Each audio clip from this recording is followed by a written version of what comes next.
오전에 이어서 계속해서 오후에도 마태복음 24장 32절로 33절의 말씀으로 우리에게 도와여 주십니다.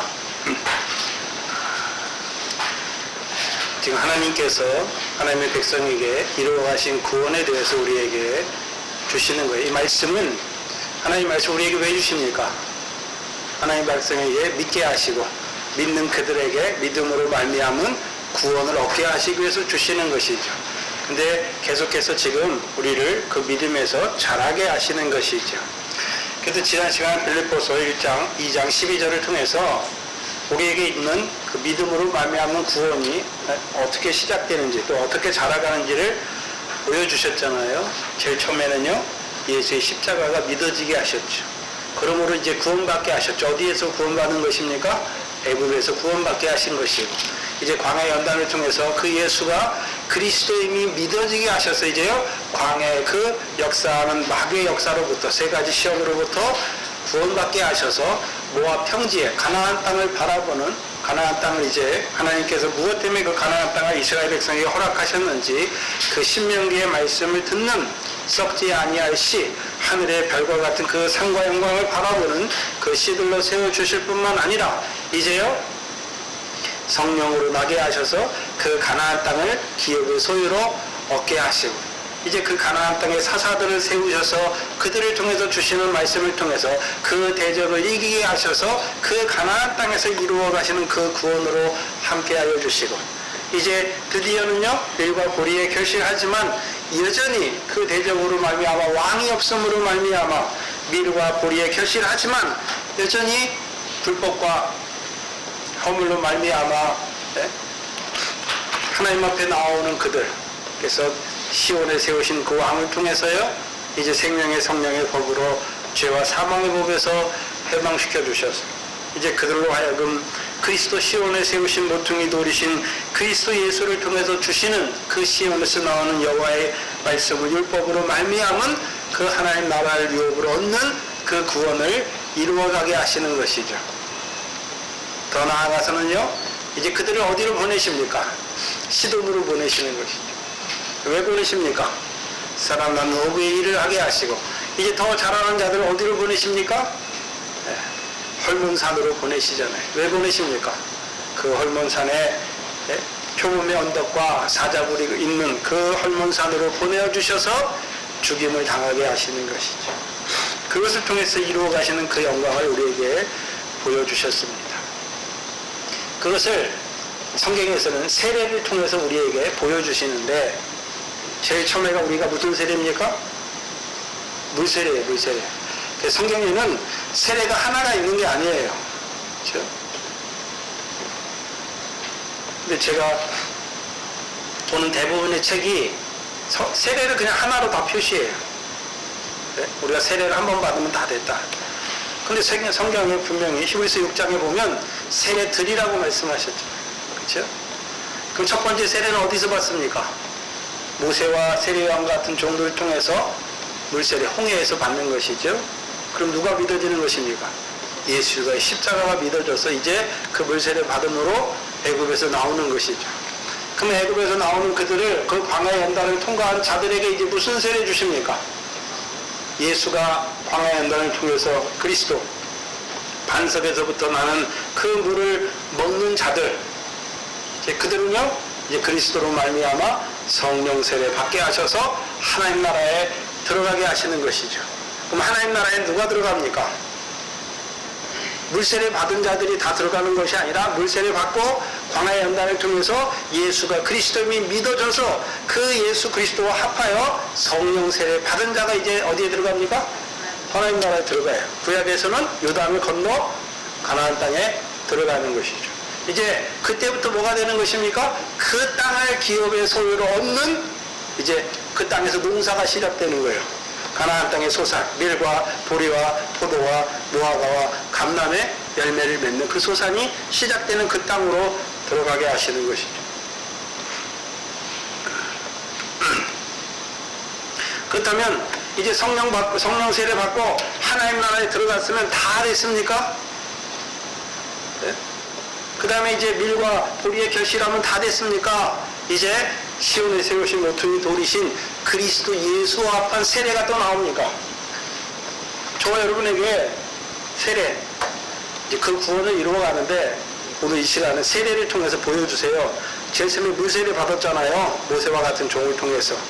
그 다음에는요, 광야에 외치는 자를 통해서 예수가 그리스도임이 믿어지게 하셔서 성령 세례 받아서 하나님 나라에 들어가게 하셨고, 또 하나님 나라에 들어온 우리에게 천국 비유의 말씀을 통하여 미래 100배의 결실, 60배, 30배, 100배의 결실하게 하셨고, 불의에 곡식 단되게 하시는 두 번째 비유, 그건 단되게 하시는 거예요. 단되게 하시는 그 자리까지 올라간 그들에게 이제 세 번째 세례는 무엇입니까? 그리스도 예수와 합한 세례를 받게 하시죠. 그래서 로마서 6장을 보시면 그리스도 예수와 합한 세례를 우리에게 자세히 나타내 주세요.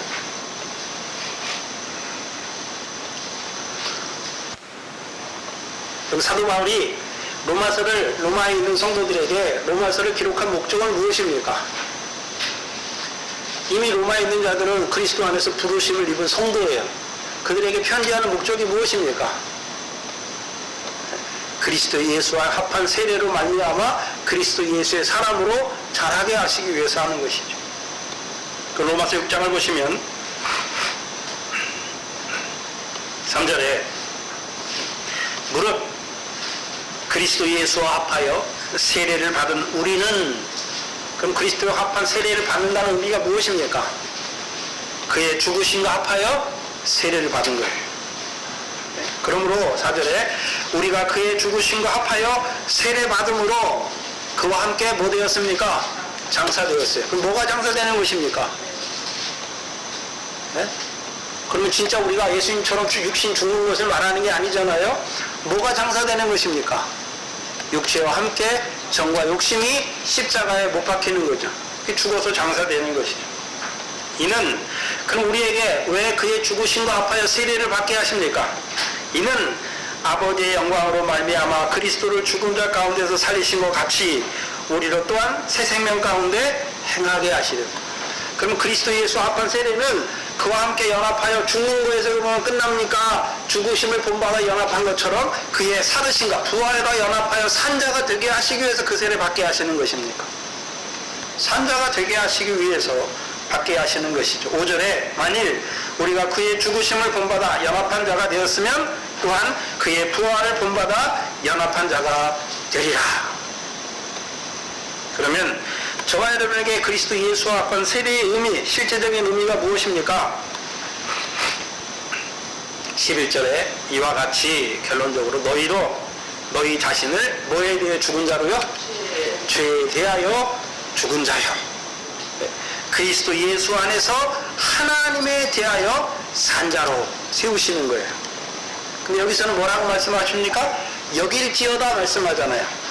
우리가 그렇게 돼서 우리가 그리스도와 연합하여 죽은 자, 죄에 대해 죽은 자가 되기 때문에 그리스도와 합한 세례를 받은 자가 아니라 그렇게 여겨라 말씀하시잖아요.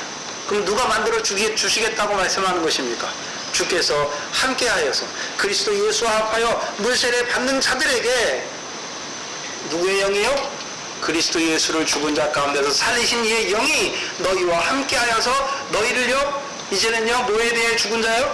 죄에 대하여 죽은 자 되게 하실 뿐만 아니라 이제 뭐에 대해 산 자로 만드십니까? 하나님에 대하여 산 자로 만드시는 것이죠. 그럼 우리는 실제로 우리가 그렇게 사는 것이 아니라 우리는 믿음이잖아요. 하나님이 그렇게 하실 것을 믿는 것이죠. 믿는 그에게 하나님께서 그 믿음대로 어떻게 하십니까? 이루어 주시는 거예요. 그게 그리스도 예수와 합한 물세례죠. 네? 이제 그리스도 예수와 합한 물세례 받으면 이제 어떤 자가 됩니까? 그 세례에서도 한 번 세례 받는다 그렇게 다 되는 게 아니에요. 그 세례를 통하여 이제 자라가요. 어디까지요? 그리스도 예수의 사람이 되기까지. 그래서 갈라디아서 5장에 그리스도 예수의 사람은 육체와 함께 정과 욕심을 십자가에 못 박았잖아요. 그럼 육신은 살아있는데 육체와 함께 정과 욕심을 십자가에 못 박았지요. 그러니까 이제 뭘 따라 삽니까? 육체의 소욕은 다 죽었으니까. 뭐를 따라서요? 성령의 소욕을 따라서만 사니까. 성령이 우리와 함께 하셔서 성령을 위하여 심게 하시면 뭐가 이루어집니까? 영생이잖아요. 성령의 열매. 하나님 나라를 유업으로 얻게 하는 성령의 열매 맺는 생명으로 우리를 살리시는 것이죠. 그래서 우리가 그리스도와 예수와 합한 물세례가 무엇입니까? 시온에 세우신 모퉁이 돌인 그리스도 예수를 주로 받았어요. 그럼 이제 어떤 자로 살아갑니까? 네? 그리스도 예수 안에 있는 생명의 성령의 법으로 말미암아 죄와 사망의 벽서 하나하나 끊어지게 하시는 것이죠. 끊어지는 거기에 이제 육체의 소욕이 육체와 함께 정과 욕심이 끊어지는 그 자리는 뭐가 역사합니까? 이제 성령의 소욕이 역사하여 우리로 하여금 성령으로 말미암은 하나님의 나라를 유업으로 얻게 하는 그 열매에서 자라게 하세요. 그럼 저와 여러분이 열매 맺는다 한번 생각하면 열매가 처음부터 한번 열매를 탁 맺는 것입니까? 봄에 싹이 피고 꽃이 나고 그 꽃에서 뭐가 시작됩니까? 수정이 돼야 열매가 시작되죠. 열매는 언제부터 열매입니까? 그 열매가 시작될 때부터. 그것도 열매잖아요. 근데 그 열매는 먹을 수 있습니까? 없습니까? 없어요. 자라가야 되는 거예요. 자라가야지. 언제까지요? 익을 때까지. 하나님이 따실 때까지. 자라가야 되는 거예요. 여러분이 남편을 사랑하다가 계속해서 사랑했는데 내 안에서 남편에 대한 원망과 짜증이 났어요. 그럼 더 자라갑니까? 거기서 끝나는 것입니까? 거기서 끝나는 거예요.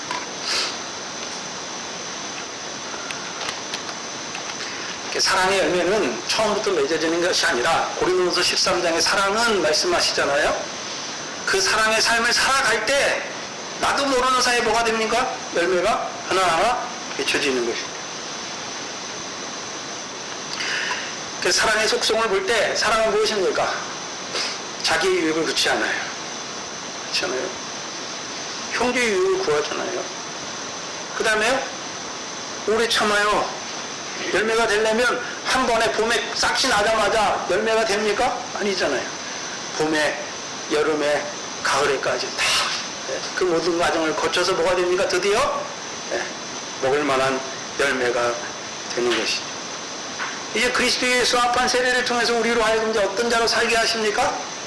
성령의 소욕을 따라서 살게 하셔서 하나님의 나라를 유업으로 얻게 하는 열매 맺는 생명으로 우리를 살리시는 거예요.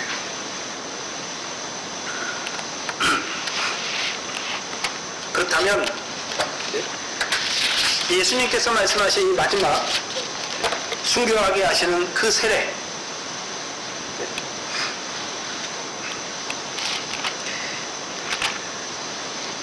베드로전서 4장을 보시면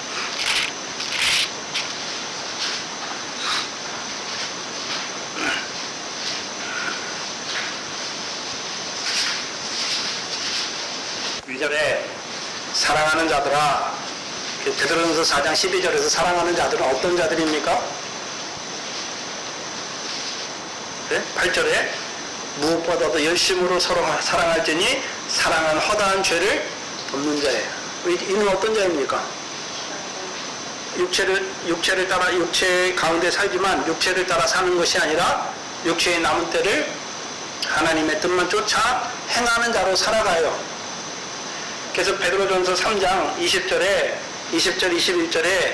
21절에 물은 예수 그리스도의 부활하심으로 말미암아 이제 너희를 구원하는 편이 곧 세례라 말씀하시죠. 여기서 말하는 세례가 무슨 세례입니까? 그리스도 예수와 합한 물세례죠. 곧 육체의 더러운 것을 죄하여 버림이 아니요 오직 선한 양심이 하나님을 향하여 찾아가는 자로 세우시는 것이죠. 그 세례 받은 자가 베드로전서 4장 2절에 이제 그 후로는 이 세례 받은 후로는 사람의 정욕을 쫓지 않고 오직 하나님의 뜻을 쫓아 육체의 남은 때를 살게 하세요. 그 육체의 남은 때를 사는데 어떻게 삽니까? 서로 사랑하는 거예요. 허다한 죄를 덮는 것이죠. 또한 10절에 보시면 은사를 받은 대로 하나님의 가장 은혜를 맡은 선한 청지기까지 서로 뭐합니까? 봉사하고 누가 말하려 하면 자기가 무슨 깨달은 걸로 말하는 것이 아니라 11절에 하나님의 말씀을 하는 것 같이 하고 누가 봉사하려면 자기 힘으로 하는 것이 아니라 하나님이 공급하신 힘으로 하는 것 같이 하라 말씀하시죠. 그 사람이 뭐라 그러냐면 이는 범사에 크든지 작든지 예수 그리스도로 말미암아 누구께 영광 돌리는 것입니까? 하나님께 영광을 돌리는 자들. 이들이 누굽니까? 그리스도 예수의 사람이죠. 근데 12절에 이제 사랑하는 자들아 말할 때는 그리스도 예수의 사람들을 말하는 것이죠. 그럼 그들에게는 그럼 하나님이 다시 시험을 안 주십니까? 그들에게 이제 오히려 불시험을 주시는 것입니다. 불시험을 주시는 거예요. 이것이 무엇입니까? 불세례예요, 불세례. 그럼 불세례 받은 자들은 13절에 기뻐하라 말씀하죠. 왜요? 그리스도의 고난에 참여한 것으로 기뻐하라. 기뻐하고 즐거워하라. 뭐 때문에 고난 받습니까? 뭐로 인하여? 네? 이들에게 주시는 시험이 이제 불시험인데, 그럼 불시험 받게 하시는 이유가 무엇입니까? 고난에만 참여하게 하십니까? 이제 그 말씀을 인해서 19절에 그러므로 하나님의 뜻대로 고난을 받는 자들은 또한 선을 행하는 가운데 그 영혼을 누구께 부탁하라고요? 조물주께 부탁하는 자로 세우잖아요. 그 스데반이 자기 영혼을 누구에게 부탁합니까? 죽을 때 주 예수여 나의 영혼을 받으시옵소서. 예수님도요 돌아가실 때 아버지 내 영혼을 아버지의 손에 부탁하나이다 말씀하시죠. 이것을 누가복음 12장에 누가복음 12장을 보시면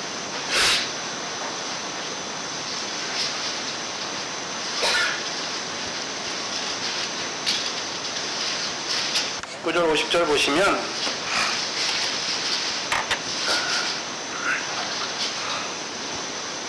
12장 49절 50절 내가 불을 땅에 던지러 왔노니 이 불이 이미 붙었으면 내가 무엇을 원하리요? 나의 받을 세례가 있으니 그 이르기까지 나의 답답함이 어떠하겠느냐. 근데 49절 50절을 잘 보시면 예수님이 앞에 놓고 있는 세례가 무엇입니까? 앞에 있는 마지막 놓은 세례가 무슨 세례입니까?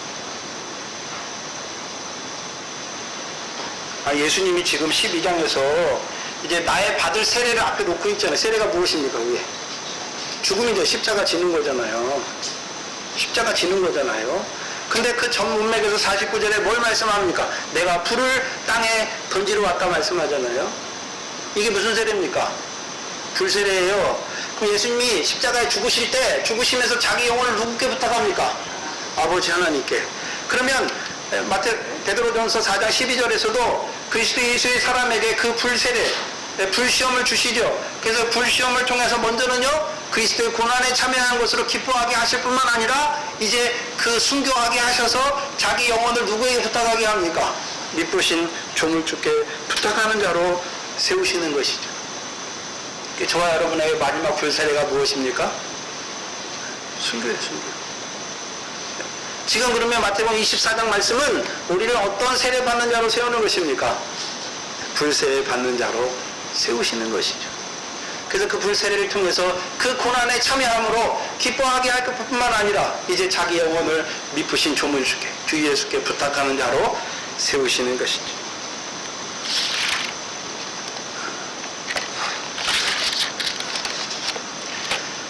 그럼 우리 믿음을 자라게 하시는데 믿음으로 말미암아 구원에게도 자라게 하시는데 그것이 이제 세례를 통해서는요 물세례, 성령세례, 그리스도 예수 합한 세례 마지막에 무엇입니까? 불세례. 그러면 문제는 나는 지금 어떤 세례를 받고 있습니까? 네? 그럼 어떤 세례에서 더 어떤 세례로 자라가기를 원하십니까? 그걸 봐야 되는 것이죠. 그럼 그리스도 예수 합한 물세례 받았으면 나의 싸움이 무슨 싸움입니까? 육체와 함께 육체의 소욕과 성령의 소욕의 싸움이에요. 그래서 이스라엘 백성은 애굽에서부터 뭡니까? 여호와의 군대예요. 여호와의 군대. 그럼 군대는 왜 세웠습니까? 싸움을 왜 세웠잖아요. 무슨 싸움입니까? 믿음의 싸움이죠. 믿음은. 믿음이 있으면 이기고 믿음이 없으면 다 져요. 저와 여러분도 예수가 믿어주고 나서부터 무슨 싸움합니까? 믿음의 싸움이에요. 하나님의 말씀 믿고 그대로 살아가느냐? 그 믿음을 버리고 살아가느냐? 물세례 받은 자에게 무슨 싸움이 있습니까? 광야의 싸움이에요. 무슨 싸움입니까? 마귀의 세 가지 시험과 하나님의 말씀. 어떤 걸 붙잡을 것인가? 그리고 성령 세례 받은 자들에게는 무슨 싸움입니까? 세상 염려하고 죄의 유혹 가운데 살아갈 건가? 먼저 그 나라와 의를 구하는 자로 살아갈 건가? 보리의 말씀을 통한 싸움은 무엇입니까? 하늘의 것 받으면서도 더럽고 쇠하해지고 썩어지는 것 따라 살 건지 썩지 아니하고 더럽지 아니하고 쇠하지 아니하는 그 기업을 잇는 자로 살아갈 건지. 그러면 그리스도 예수와 합한 물세례 받은 자의 싸움은 무엇입니까? 육체와 함께 정과 욕심, 육체의 소욕을 따라 살 건지 성령의 소욕을 따라 살 건지. 그럼 마지막에 불세례 받는 자들에게는 무슨 싸움이 있습니까? 주를 위하여 목숨을 잃는 자는 얻게 하시는 것입니다. 그 싸움 싸워가는 거예요. 그러면 이 불세례 받은 자들은 자기의 목숨을 위해서 뭘 해 살아가는 것이 아니라 주를 위해서, 주와 복음을 위해서 살아가는 것이 자기 생명이에요. 마태복음 24장 말씀은 우리를 감람나무에, 참 감람나무에 가지로 세우는 말씀이면서 이제 가지로 세워졌으니 이제 뭐 해야 됩니까? 감람나무에서 나오는 진액을 먹어서 열매를 맺어야죠. 열매를 맺어야 그 열매가 모여져야 뭐가 됩니까? 기름을 짜서 등과 기름을 가진 자로 세우시는 거예요. 또 어떤 면에서는 무엇입니까? 이제 첫째 부활의 영광에 들어가게 하시는 신랑 예수를 통해서 주시는 말씀이잖아요. 주의 오심과 인자의 오심과 세상 끝의 징조를 밝히 자세히 나타내어 주셔서 주의 인자의 오심으로 말미암는 그 구원을 얻게 하시는 거죠. 신랑 예수로 말미암는 그 구원을 얻게 하시는 것인가. 동시에 또 세례 측면에서 볼 때는요, 불세례 받게 하셔서 이제 주를 위하여 그 목숨까지도 이룬 자로 세우시는 것입니다. 그리고 이제 주께서 이 말씀을 받은 자들에게 무화과 나무의 비유를 통해서 우리에게 배우게 하시는 거예요.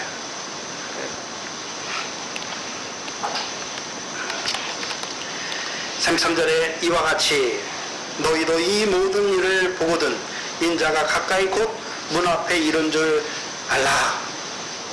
24장을 통해서 인자의 오심을 위한 세상 끝의 징조들과 육적 이스라엘, 그 육적 이스라엘을 통해서 육적 이스라엘의 회복을 통하여 우리로 하여금 그 때를, 환난의 때가 얼마나 가까웠는지를 분별하게 하시는 거예요. 저와 여러분은 지금 말씀대로 무화과 나무, 마른 저주받은 무화과 나무가, 말랐던 무화과 나무가 다시 이제 가지를 내고 이파리가 나는 것을 우리에게 보여주셨잖아요. 육적 이스라엘을 통해서. 그래서 그 때가, 여름이 가까운 줄 알게 하시는 거예요. 그러면 이 모든 일이,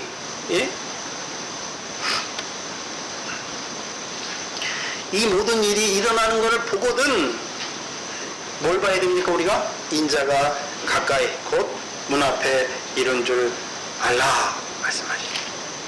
우리가 봐야 되는데, 그러면 인자가 먼저 오시는 것입니까? 환란이 시작되고 인자가 그 다음에 후 3년 환란이 끝난 다음에 인자가 오십니까? 그렇잖아요. 인자가 먼저 오는 것이 아니라 이 모든 일이 되어지면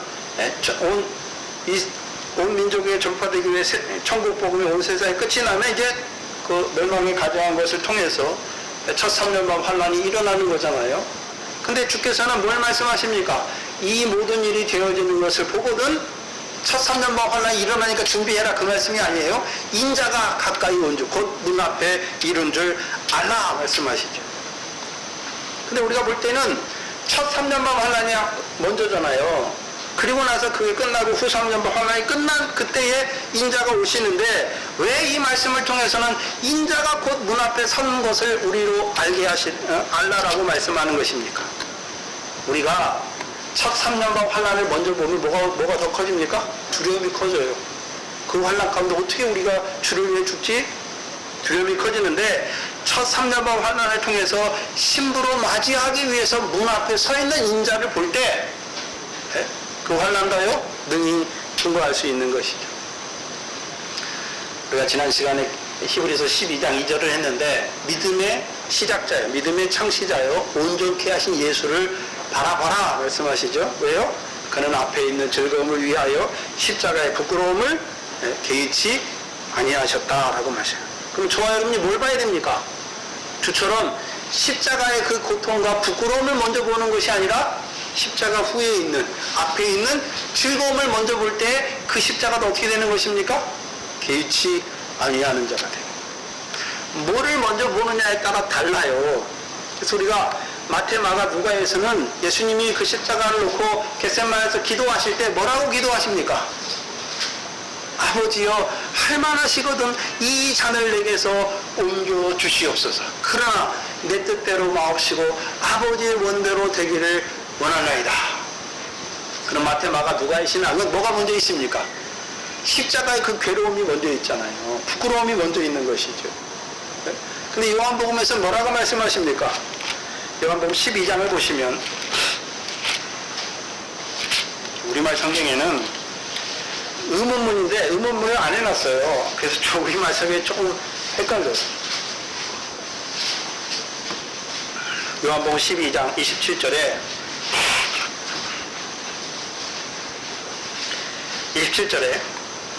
내가 지금 내 마음이 민망하니 무슨 말을 하리요? 아버지여 나를 구원하여 이때를 면하게 하여 주옵소서. 우리나라 말에 그렇게 돼.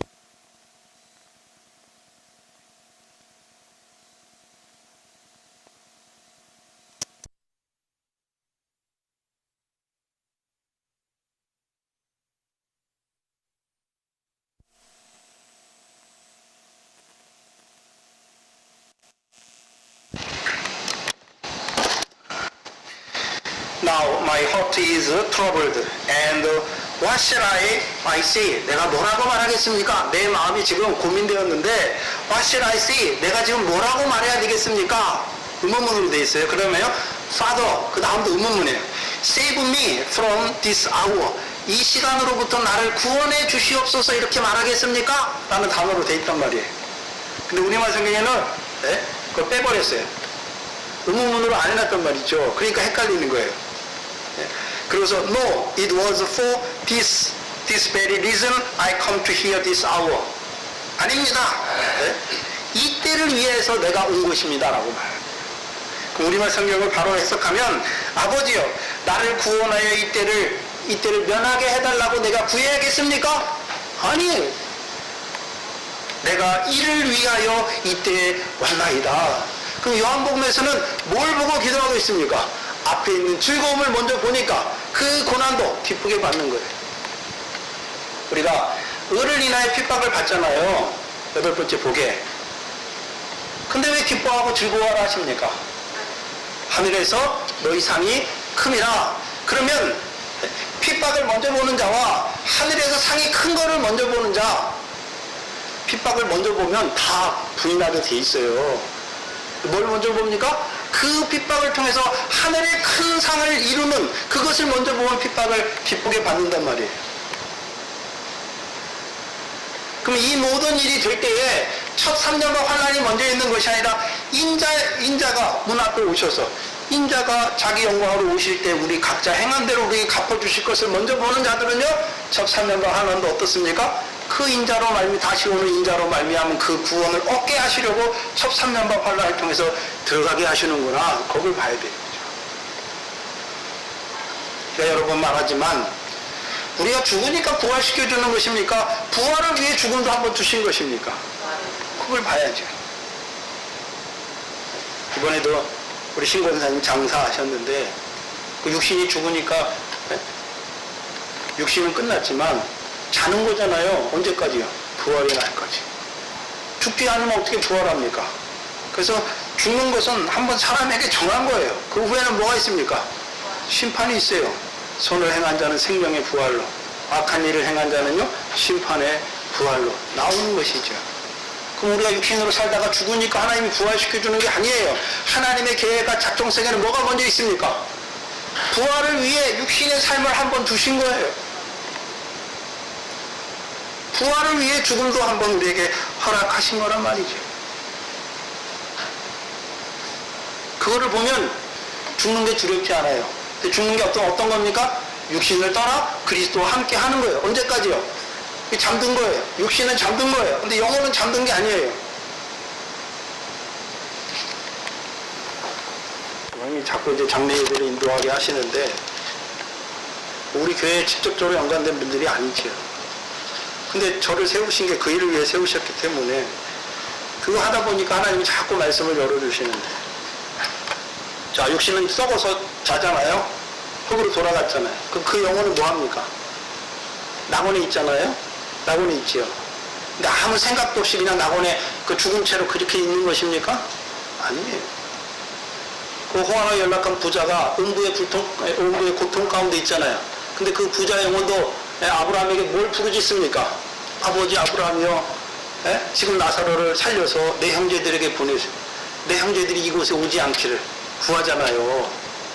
그러면 우리 믿음에 앞선, 우리 어머니나 믿음에 앞선 자들이 돌아갔잖아요. 그러면 그들은 음부의 고통 가운데가 아니라요, 상과 영광 가운데 있잖아요. 그럼 그들이 뭘 구하겠습니까? 육신의 삶을 통해서 나로 하여금 이 상과 영광을 받게 하셨는데, 근데 내가 온전치 못하잖아요. 그러면 나를 통해서 육신을 보낸 자녀들에게 하나님, 저 선지자 모세와 선지자들을 통해서 저들에게 더 하늘의 상과 영광을 더 많이 받을 수 있도록 아버지 하나님 저들을 위해서 기도하고 있을 거 아닙니까? 죽은 게 아니에요. 영혼은 죽은 게 아니란 말이죠. 살아있어요. 그래서 오늘도 누가 우리를 위해서 기도합니까? 먼저는 대제사장인 그리스도께서 왜 기도하십니까? 우리를 뭘 위해 기도하십니까? 먼저는 죄를 지면서도 죄가 뭔지를 몰라 죄를 깨닫게 하셔서 하나님의 사랑 안에서 자라가실 뿐만 아니라 그의 육신으로 사는 날 동안에 그 상과 영광에 합당한 그 열매를 더 많이 맺기를 위해서 기도하시고, 어떤 내가 알던 나를 위해서 기도하던 믿음의 선진들이 먼저 가서 뭐 하겠습니까? 뭐 하겠습니까? 음부의 불꽃 가운데 고민하는 그 부자도 자기 육신의 형제 5을 위해서 기도하는데, 이곳에 오지 않기를 위해서 기도하는데, 우리와 같은 믿음의 선진들은 뭘 기도하겠습니까? 나보다도 더 많은 상과 영광을 얻기를 위해서 기도하는 거란 말이죠. 근데 우리가 그걸 육신으로 갖고 있으니까 그걸 잘 못 보잖아요. 지금이 희미해요.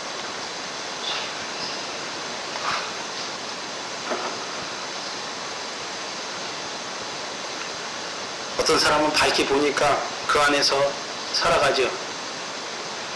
그러나 희미한 자들은요, 천사가 지금 자기를 섬기는지 어떤지도 잘 몰라요. 이 말씀을 통해서 우리로 하여금 점점 열어주셔서 이 땅의 세계뿐만 아니라 그리스도 안에서 잠든 자의 영혼들이 지금 뭐하고 있는지 그걸도 밝게 보여주셔서, 그 안에서, 그러면 육신으로는 이 땅에 썩어져서 이 흙으로 돌아갔지만 그의 영혼도 다 흙으로 돌아간 게 아니잖아요. 예수님의 품 안에서 예수님과 같이 우리를 위해서 간구하고 있는 것이죠.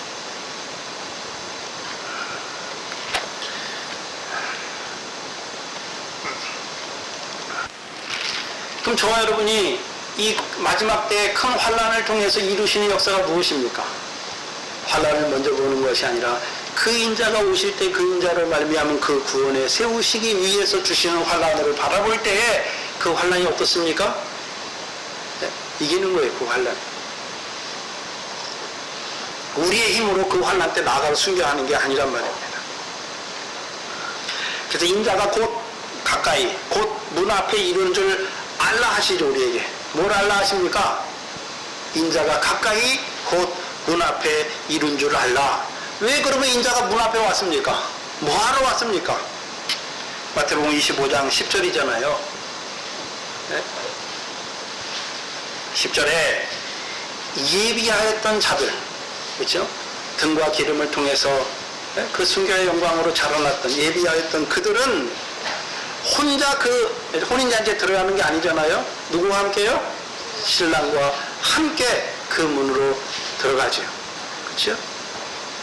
그래, 여기서 문에 들어간다는 실제적인, 저와 여러분에게 문에 들어간다는 실제적인 의미가 무엇입니까? 순교하는 거예요. 근데 첫 3년부 환난 때는 뭐 때문에 순교합니까? 짐승과 그 우상에게 경배하지 아니함으로, 이마 손에 그의 표를 받지 아니함으로 순교하게 하시는 거예요. 근데 순교하는데 나보고 혼자 주님이 너 혼자 순교 이렇게 하는 것이 아니라 우리를 그 순교의 자리까지 세워주시는 거죠. 주께서 함께 하신다는 거예요. 그래서 우리가 순교하는 게 하는 것이 아니라 신랑 예수께서 신부된 우리로 순교하게 하시는 거죠. 그러면 신랑이 함께 한다는 의미가 무엇입니까? 계시록 2장 17장에도 이해하잖아요. 주십니까? 감추었던 만나를 주시잖아요. 감추었던 만나.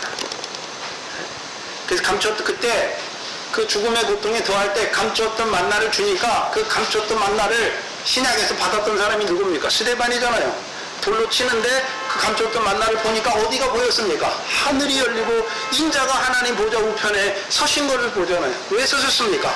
신부된 스데반을 영접하기 위해 서신 것을 보는 것이죠. 저와 여러분도 그 자리에 섰을 때 감추었던 만나를 신랑이 주세요. 그럼 뭐합니까? 하늘이 열려요. 하늘이. 그럼 하늘이 열리면 뭐가 보입니까? 하나님의 보좌가 보이고 그 우편에 신랑 예수께서 보이잖아요. 우리를 어디로 인도하는 것입니까? 영광의 보좌 우편으로.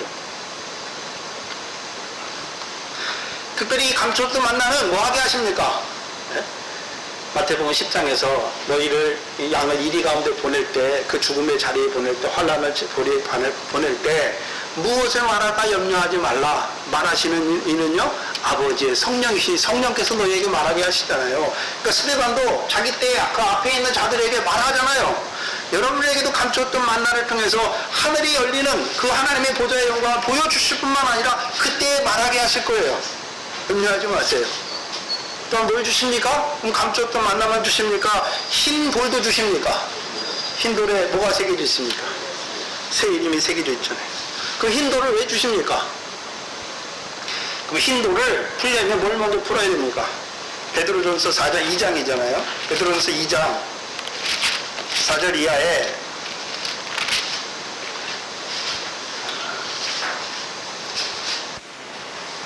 베드로전서 2장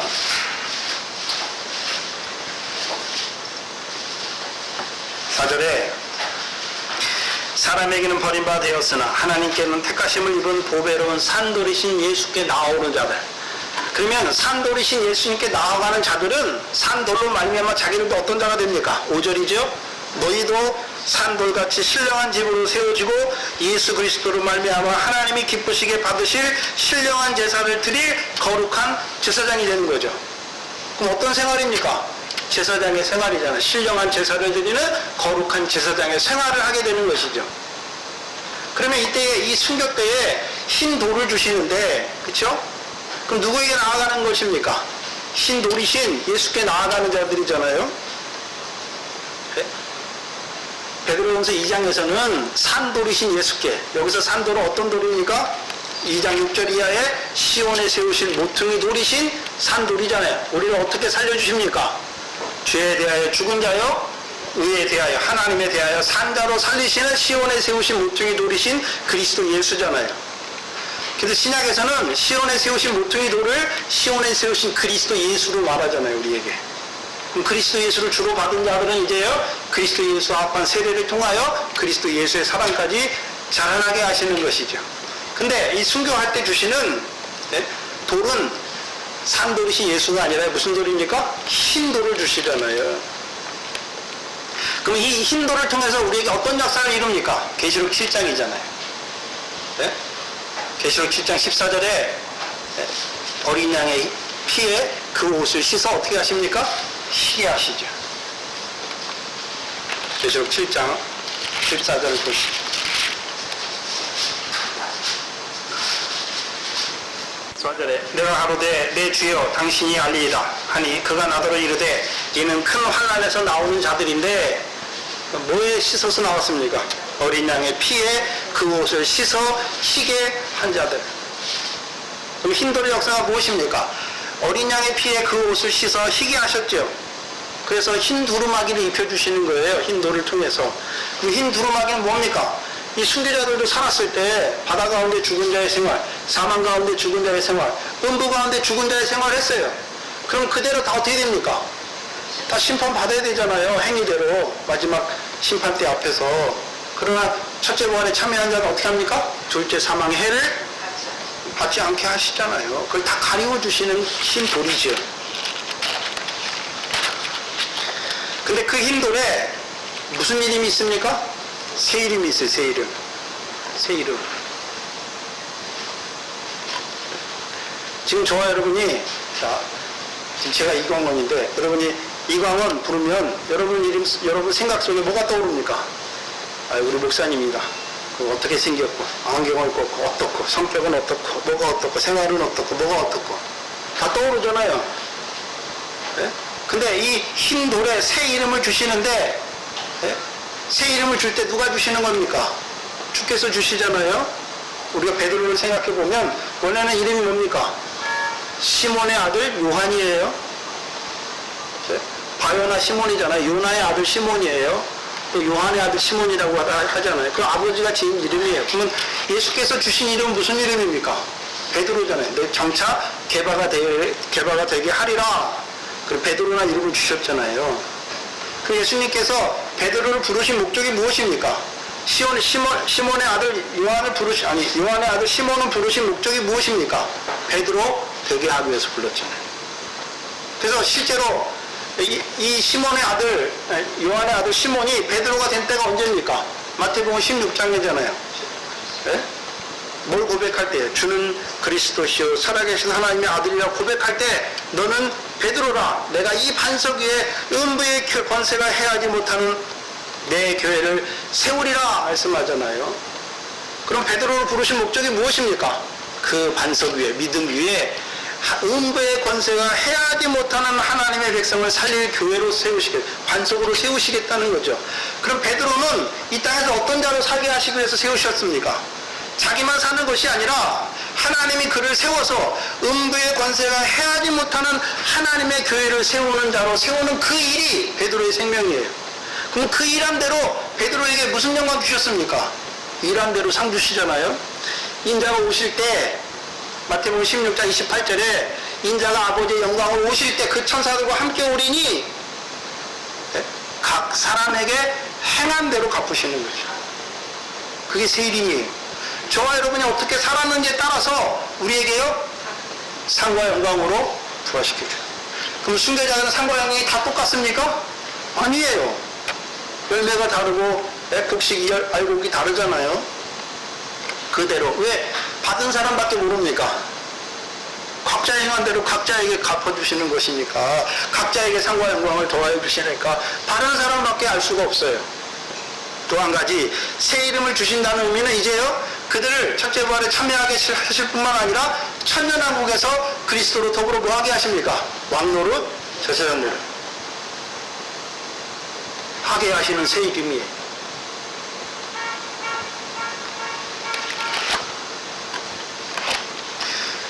그래서 우리 혼자 순교하라 그러시는 게 아니에요. 주께서 가까이 오셨잖아요. 뭐 하게 하시려고요? 우리와 함께 하셔서 어떻게 해요? 감추었던 만나와 새도 흰 도로에 새 이름이 새겨진 것을 주셔서 우리로 하여금요 그 순교를 통해서 이루신 영광이 얼마나 큰지를 보여주셔서 함께 들어가게 하시는 거예요. 그 문을 들어가게 하시는 거죠. 그 문에 가까이 왔으니까 이제 문에 가까이 왔으니까 가까이 오면 주님이 바로 하는 게 아니라 신랑이 이로라 맞으로라 하는 음성이 먼저 들려야 되고, 그렇죠? 예비하였던 자들만 누구와 함께 들어갑니까? 신랑과 함께 들어가는 거예요. 우리만 그 네가 알아서 날 위해 순교해라 그렇게 하시는 게 아니란 말입니다. 감추었던 만나와 흰 돌을 주어서 우리로 하여금 그 순교의 길도 기쁘게 즐겁게 들어가게 하시는 것입니다.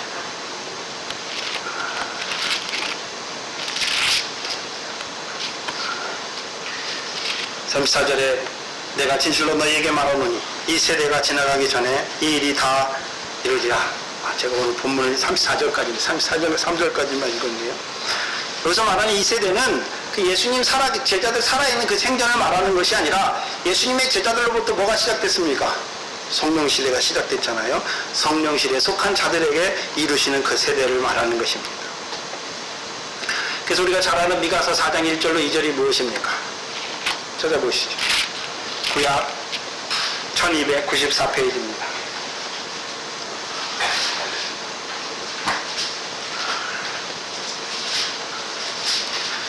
미가서 4장 1절로 2절입니다. 1294페이지입니다. 미래에 이르러는 여기서 말이는 무슨 말입니까? 마지막 시대인 성령 시대를 말하는 거예요.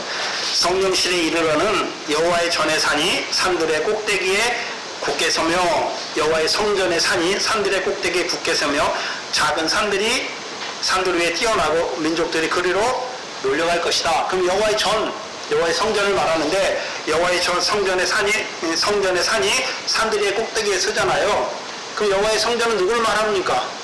구약에서는 성막과 성전으로 내표해 주셨지만 신약에서는 누굽니까? 예수 그리스도잖아요. 그리로 2절에 곧 많은 이방이 올라가잖아요. 구약에는 이방이 하나님의 백성 되기가 힘들었어요. 되는 자들이 있는데 예표를 보여주신 것이죠. 모압 여자 루시나 그 누굽니까? 그 여호수아를 영접한 누구죠? 기생 나학과 같은 다말과 같은 자를 통해서 예표로 보여주셨잖아요. 근데 신약에서는 누가 이제 하나님의 백성입니까? 이방이 하나님의 성전에 올라가잖아요. 여기 보시면 2절에 많은 이방이 가며 이르기를 오라 우리가 어디로 올라가자고요? 여호와의 산에 올라가서 어디에 이릅니까? 야곱의 하나님의 성전에 이르잖아요. 그래서 이제 신약에서는 누가 하나님의 성전에 올라옵니까? 이방인이었던 우리가 어떻게 해요? 믿음으로 말미암아 아브라함의 아들 되어서 어떻게 올라옵니까? 성전에 올라오잖아요. 성전에. 그러면 우리에게는 뭐 보이는 성전이 있습니까? 없잖아요. 신약의 성전은 보이는 성전이 아니잖아요. 예수님께서 자기의 몸을 가르쳐 뭐라 그랬습니까? 이 성전을 헐라 내가 사흘 동안 일으키리라 말씀했잖아요. 그럼 어떻게 일으켰습니까? 십자가와 부활을 통해서 일으켜 주셨잖아요. 그래서 이제 우리에게 부활하신 예수님께서 성령을 부어주심으로 이제 우리가 그리스도와 연합하여 성전인 그리스도와 연합하여서 우리도 뭐가 되었습니까? 성전이 되었잖아요. 그 야곱의 하나님의 전에 이르면 성령이 거하는 성전이 되면 이제 그가 우리에게 뭐를 가르칩니까? 도로 가르치잖아요. 첫 번째는요, 예루살렘에서 나오는 여호와의 말씀. 왜 예루살렘에서 여호와의 말씀이 나옵니까? 갈라디아 4장에 보면 두 가지 예루살렘이 나오잖아요. 4장 21절 이하에 두 가지 예루살렘이 나오죠. 지금 있는 예루살렘, 하갈과 같이 종로로 하들 자들을 낳는 지금 있는 사도 바울이 살아있을 때 지금 있는 예루살렘. 그러면 사도 바울이 살아있을 때 예루살렘에 있는 유대인들이 뭐 했습니까? 율법의 옛 계명을 가지고 하나님 백성을 종노릇하게 했잖아요. 근데 그 하갈과 같은 자들이잖아요. 근데 예루살렘 사라는 어떤 자입니까? 우리 어머니잖아요. 위에 있는 예루살렘이라고 그러잖아요. 사라를. 그럼 사라를 통해서는 누구를 낳습니까? 이삭과 같은 자를 약속을 따라 낳잖아요. 그래서 그 마지막에 뭐라고 했습니까? 우리도 이삭과 같이 뭘 따라 난 자라고요? 성령을 따라 난 자라 말씀했잖아요. 그러면 사라와 같은 약속의 어머니는 오늘도 뭐합니까? 그리스도를 증거해 주어서 성령을 따라 난 자로 세워서 어디 걸 바라보게 합니까? 이 땅에 있는 예루살렘이 아니라 위에 있는 예루살렘을 바라보게 하시잖아요. 그래서 위에 있는 예루살렘에서부터 나오는 말씀이 무엇입니까? 하늘에 계신 아버지 하나님께서 갚으신 상이 있는 그것을 바라보는 자들로 세워요. 그 진리의 말씀이죠.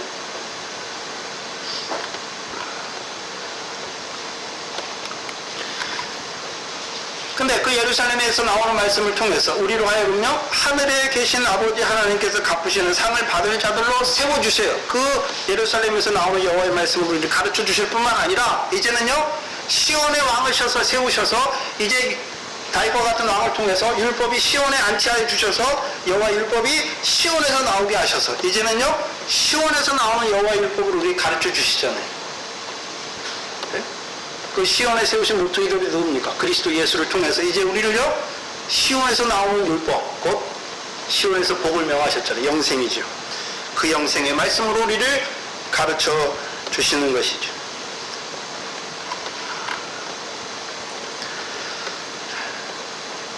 그래서 이제 시온에서 나오는 구원자로 말미암은 이방인의 충만한 수를 세워주시죠. 그게 신약에서는요, 마태복음 9조에서는 음부의 권세가 해하지 아니하는 하나님의 교회예요. 그 반석을 통해서. 또한 이제 이 24장의 말씀을 통해서 죽임을 당한 어린 양의 생명책에 농명되게 하실 뿐만 아니라 이제 그 수가 차면 그 3년반 환란을 통해서 시작하게 하셔서 순교하게 하셔서 그 공중 혼인잔치 첫째 부활에 참여하게 하시는 것이죠. 이 일을 다 이루세요. 그럼 이 일을 다 이루신다는 게 무슨 순교의 영광만 이루시는 것이 아니라 성령 시대가 시작됐으니까 믿음으로 말미암아 이방을 부르실 뿐만 아니라 그들로 하여금 이제 예루살렘 위에 있는 예루살렘과 같은 자유하는 여자를 통해서 위의 거를 바라보는 자로 세우고 또 다윗의 자손으로 오신 시온의 왕노를 타는 그 그리스도를 증거해 주어서요 이제 시온에서 나온 율법으로 자랑받게 할 뿐만 아니라 마태복음 24장에 그 감람산의 말씀을 깨달은 종들을 통해서 이 말씀을 주셔서 우리를 어디까지요? 순교의 영광에 들어가는 자리까지 자라게 하시는 그 일을 다 이루시는 거예요. 그래서 제자들을 처음에는 사람 낳는 업으로 왜요? 바다의 권세 아래 죽은 하나님의 백성들을 살리기 위해서. 두 번째는 그들을 추수할 일꾼으로 세우시죠. 왜요? 사망 가운데 죽은 하나님의 백성들을 살리시기 위해서. 세 번째는 그들을 포도원의 품꾼 반석으로 세우시죠. 왜요? 음부의 권세 가운데 죽어있는 하나님의 백성들을 살리시기 위해서. 이제 그들에게 이제 그 제자들을 이 감람산까지 올라오게 하셔서 이 말씀을 통해서 그들로 하여금 감람산의 말씀을 그들을 제자들을 통해 증거하게 하여 주셔서 제자들 그 말씀을 듣는 자들을 첫째 부활의 영광에 들어가게 하시는 것이죠. 그럼 성령 시대는 언제 시작됐습니까? 예수님이 이 땅에 오시면서부터 시작된 게 아니에요. 네? 성령 시대는 예수님은 하늘에 계실 때도 성령으로 충만하셨고 이때 이 땅에 있을 때도 성령으로 충만하셨을 뿐만 아니라 그의 공생의 사역을 위해서 나사렛 예수에게 성령을 기름 붓듯 하셨죠. 왜요? 예수님이 그 일을 하는 것이 아니라 성령의 능력으로 그 일을 하게 하시는 것이잖아요. 보여주신 거예요. 그럼 실제로 성령 시대는 언제부터 시작됩니까? 예수님이 승천하시고 오순절 성령을 부어주신 때부터 하나님의 백성에게 뭐가 시작됐습니까? 성령 시대가 시작된 거예요. 그러면 우리가 서기로 계산하면 몇 년부터입니까? 예수님이 이 땅에 오신 게 서기 0년이 아니에요. 한 2, 3년이 차이 나니까 30년부터. 33년에 우리가 실제로 서기로 따지면 우리가 보통 따지기는 예수님께서 30세 공생애를 시작하시고 33년 6개월, 3년 6개월 동안 사역하다가 십자가에 죽으시고 부활하셨잖아요. 그래서 49일 후에 오순절 성령을 부어주셨으니까 33년 때 부어주신 거 아니에요. 그럼 성령 시대가 언제부터 시작됐습니까? 33년부터 성령 시대가 시작됐죠. 그럼 그 성령 시대는 분명히 율법 시대 2000년, 양식 시대 2000년, 복음 시대는 예수님이 살아있을 때가 복음 시대고 성령 시대는요 2000년이잖아요. 그 아직 성령 시대가 끝나갑니까? 아직도 남아 있습니까? 아직도 남아 있잖아요. 근데 그 성령 시대가 이제 말세 지말이잖아요. 다 거의 다 끝나고 2000년이 거의 다 끝나가고 있잖아요. 그 성령 시대 마지막 2000년 안에 뭐가 포함되어 있습니까? 7년 대환란이 포함되어 있죠. 첫 3년부 환란과 후 3년부 환란이 포함되어 있는 것입니다.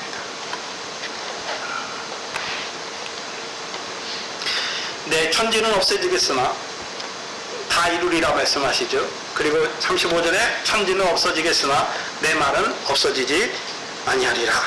그럼 분명히 우리가 보는 이 천지는 계속 있습니까? 없어집니까? 없어지잖아요. 언제 없어집니까? 태초에 하나님이 이 천지를 말씀으로 창조하셨잖아요. 근데 언제 없어집니까? 하나님이 창조하신 뜻이 다 마치면 없어지죠.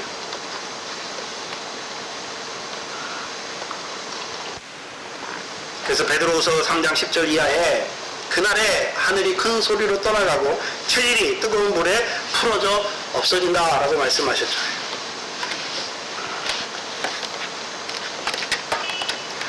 그럼 없어지면 끝났습니까? 이제 새하늘과 새 땅이 시작됩니까? 근데 새하늘과 새 땅은 뭐가 거하는 새하늘과 새 땅입니까? 베드로후서 3장 10절 11절에 뭐가 거하는 새하늘과 새 땅입니까? 네? 뭐가 거하는 새하늘과 새 땅이죠? 의의 거하는 바, 의가 거하는 바, 의에 거하는 바, 새하늘과 새 땅이잖아요. 그러면 지금 우리는 네? 지금 우리는 천지 가운데 사는데 영원히 있을 천지 가운데 새하늘과 새 땅 가운데 살고 있으니까 옛 하늘과 그때 가서는 옛 하늘과 옛 땅이겠죠. 옛 하늘과 옛 땅에서 뭐 한 대로요? 의를 행한 대로 이룬 대로 상과 영광 입혀 영원히 찬송케 하시는 것이 어디입니까? 새하늘과 새 땅이죠. 그러면 천지는 없어지겠으나 내 말은 영원히 없어지지 아니한다 말씀하시죠. 이거 우리가 어디서 많이 봤습니까? 마태복음 5장의 구조에서 많이 봤죠. 5장 17절 이하에 천지는 없어지겠으나 율법의 일적 이름도 없어지지 아니하고 다 이룰 것을 말씀하셨죠. 그러면 예수님께서는 율법을 이루시기 오셨습니까? 맞습니다. 먼저는요, 우리에게 천지는 없어지겠으나 율법의 1.1획도 다 없어지지 아니고 다 이루리라 말씀하시잖아요. 근데 먼저 뭘 봐야 됩니까? 전제가 뭡니까? 율법을 완전케 하신 거예요. 율법을 폐하러 오신 게 아니에요. 율법을 완전케 하신 후에, 그러면 예수님께서 어떻게 율법을 완전케 하셨습니까? 히브리서 10장의 구조잖아요. 예수 그리스도의 몸으로 첫째 것을 폐하고 둘째 것을 이루셨죠. 이제 완전케 하셨어요. 그래서 저와 여러분은 이제 옛 계명처럼 율법을 따라 보이는 성전에서 예배하는 게 아니잖아요. 저와 여러분은 예수 그리스도께서 이루어 주셨으니까 이제요, 예수 그리스도 안에서 신령과 영과 성령과 진리 안에서 하나님께 참으로 예배하는 자로 서는 거죠. 그럼 구약시대 율법 안에서 예배하는 자들은 그림자잖아요. 그림자예요. 저와 여러분이 무엇입니까? 참으로 하나님을 예배하는 거잖아요. 그러면 율법을 완전케 하신 후에 그 율법 안에서 완전하게 된 자들에게 주신 율법, 네? 그들에게 주신 율법을 완전케 하신 예수 그리스도를 믿는 자들에게 예수님께서 주신 율법은 뭐를 이룹니까? 죄를 깨닫게 하시잖아요. 그 죄를 깨닫게 해서, 근데 율법 옛 계명 아래에 있는 자들처럼 죄를 깨닫게 해서 죄를 정죄하는 율법이 아니라 우리를 어디로 인도합니까? 그리스도께 인도하는 율법이잖아요. 그래서 율법의 저기에서 속량하시는 그리스도 안에, 사랑 안에서 자라게 하시는 율법이죠. 그래서 마태복음 5장 17절 이하에 더 나은 의잖아요. 어디에서 큰 자가 되게 하는 의입니까?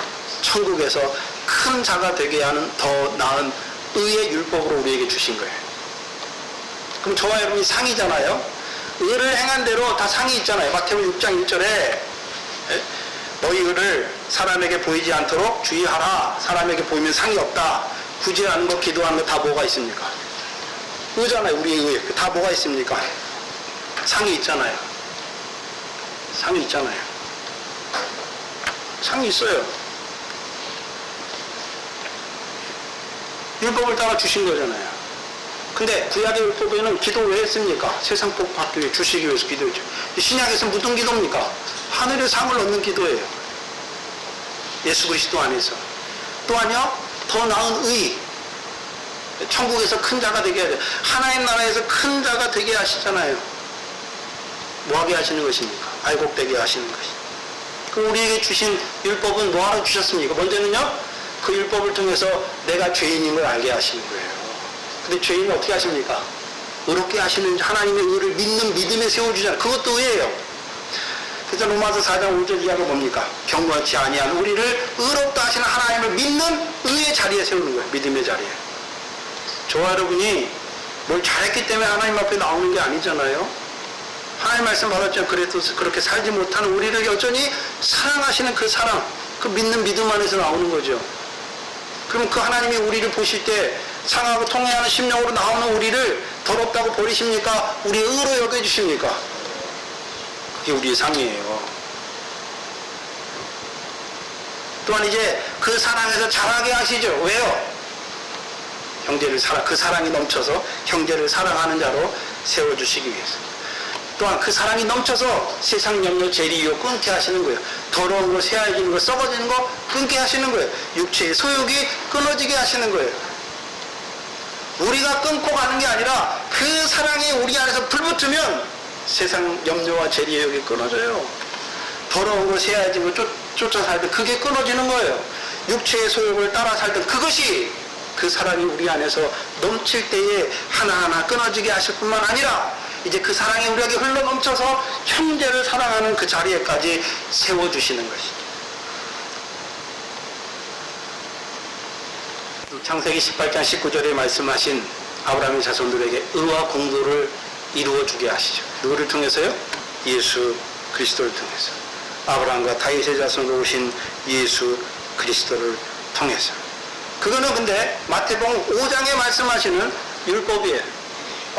율법을 완전케 하신 주님께서 그 완전한 가운데 있는 자들에게 더하여 주신 그 율법을 통해서 이루시는 천국에서 큰 자가 되게 하신 의고, 오늘 본문 말씀은 천지는 없어지겠으나 내 말은 없어지지 아니하리라 말씀하잖아요. 여기서 내 말은 무슨 말입니까?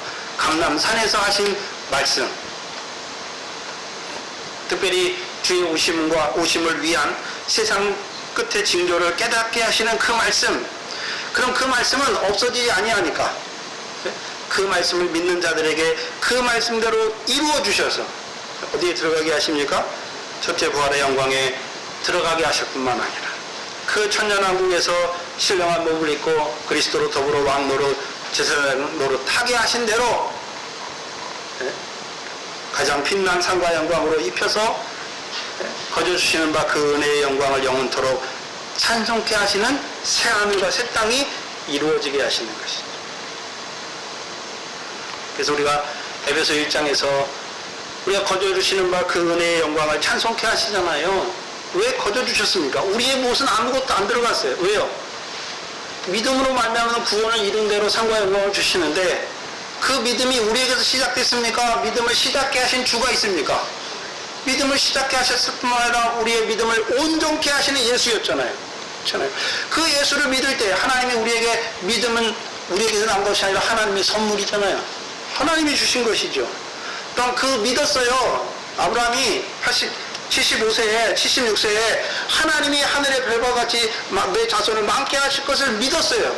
그러면 아브라함이 자식을 많이 낳아도 하늘의 별처럼 만든 게 아니잖아요. 누가요? 믿는 그에게 하나님께서 아브라함의 자손을 오신 예수 그리스도를 통해서 성령을 따라나 이삭과 같이 많은 자들로 이방인을 부르셔서 아브라함의 백성으로 자손으로 많아지게 하셨잖아요. 누가 하신 것입니까? 믿는 그 믿음대로 하나님이 역사하게 하신 거죠. 그러면 마태복음 24장의 순교의 영광에 들어가게 한 이 말씀도 믿는 우리에게 누가요? 하나님께서 신랑 예수로 함께 하셔서 그 믿음대로 이루어 가시는 거예요. 저와 여러분이 한 게 아무것도 없어요. 왜 없어지지 아니합니까? 그 말씀대로 의가 이루어진 대로 하나님이 상과 영광으로 갚아주시는 것이기 때문에. 그럼 갚아주실 때 우리에게 그 상과 영광 입혀주실 때 우리가 뭐 자랑할 게 어디 있습니까? 아무것도 없지요. 오히려 우리는요 그 상과 영광을 더하게 하는 그 말씀을 주셨음에도 불구하고 우리의 삶은 어땠습니까? 합당치 못한 자, 불법을 행하고 죄 가운데 허물 가운데 살아왔던 우리를 버리지 아니하시고 목이 곧은 우리와 함께 하셔서 우리의 죄를 사하시고 우리를 기업의 소유로 삼으신 그 하나님만 찬송하게 하시는 것이죠. 육신으로 사는 이 땅에서 삶이 강건하면 60이요 70이요 요즘에는 80이요 90이요 100세예요. 그런데요 육체를 따라 행하면 다 썩어져 있지 않게 세세토록 있는 하나님의 말씀을 따라 살아갈 때 그 말씀대로 이루어진 그대로 우리로 하여금 그 영원한 상과 영광을 입혀서 영원토록 하나님을 찬송케 하시는 것입니다. 우리를 지으신 목적이 무엇입니까? 네? 우리를 지으신 사람을 지으신 하나님이 혼자 있어도 되잖아요. 삼위 하나님 혼자 계셔도 스스로 계셔도 되는데 왜 사람을 지었습니까? 영원토록 하나님을 찬송하는 자로 세우신 거예요. 어떻게 해요? 거저주시는 그 은혜의 영광을 더하여 주셔서 영원토록 하나님을 찬송케 하는 것이죠. 근데 그 상과 영광이 다 같습니까? 다 다릅니까? 특별히 24장의 말씀을 통해서 우리를 가장 귀한 그 첫째 부활의 영광에 들어가게 하셔서 그 영광 입혀주셔서 하나님을 영원토록 찬송케 하시는 것입니다. 기도하겠습니다. 하나님 아버지 감사합니다. 우리를 이 성령 시대에 보내어 주셔서 그리스도의 복음으로 불러주셔서 이제 성령을 따라 그 하늘의 것을 바라보는 자로 그 아버지 하나님께서 갚으시는 그 상을 얻는 자로 세우신 것도 감사하는데 늘 우리에게 이 말씀을 통하여 우리의 상과 영광을 더하게 하실 뿐만 아니라 이 가장 귀한 이 첫째 부활의 영광에 들어가게 하시는 이 말씀까지 허락하여 주시니 아버지는 어인 은혜입니까? 어인 사랑입니까? 이 사랑을 받았으면서도 불구하고 그 사랑을 온전히 감당치 못하는 우리의 삶을 불쌍히 여겨 주시옵소서. 아버지 하나님, 머리는 커서 깨닫게 하신 말씀은 많은데 우리의 삶이 그 말씀을 따라 이루어지지 못하므로 늘 불법을 행하고 허물 가운데 살아가는 우리를 여전히 사랑하셔서 우리의 불법을 사하시고 우리 허물을 가리우시는 그 사랑 안에서 오늘도 자라게 하시니 감사합니다. 그 나 같은 죄인을 사랑하시는 그 사랑에서 더욱 자라게 하셔서 이제는 육체와 함께 정과 욕심도 그 사랑 안에서 끊어지게 하실 뿐만 아니라 그 사랑이 너무나 감사해서 이제 형제를 위하여 죽는 그것도 감사한 자, 마땅한 자로 살아가는 저희의 복된 인생이 되게 하여 주시옵소서. 이곳에 죄 범된 교회를 세워주시고 하나님의 백성들을 오늘도 말씀의 전으로 불러주셔서 이때에 살아가는 우리들에게 이루실 이 영광의 말씀을 더하여 주시니 감사합니다. 아버지 하나님께서 깨닫게 하시고 믿어지게 하셨으니 또한 믿어진 우리에게 그대로 이루실 것을 바라보게 하셨사오니 감사합니다. 이 마지막 때를 하나님이 이루시는 그 구원의 역사를 바라보면서 온전한 믿음으로 신부 단장되는 자들로 자라갈 수 있도록 인도하여 주시옵소서. 예수님의 이름으로 기도하옵나이다. 아멘.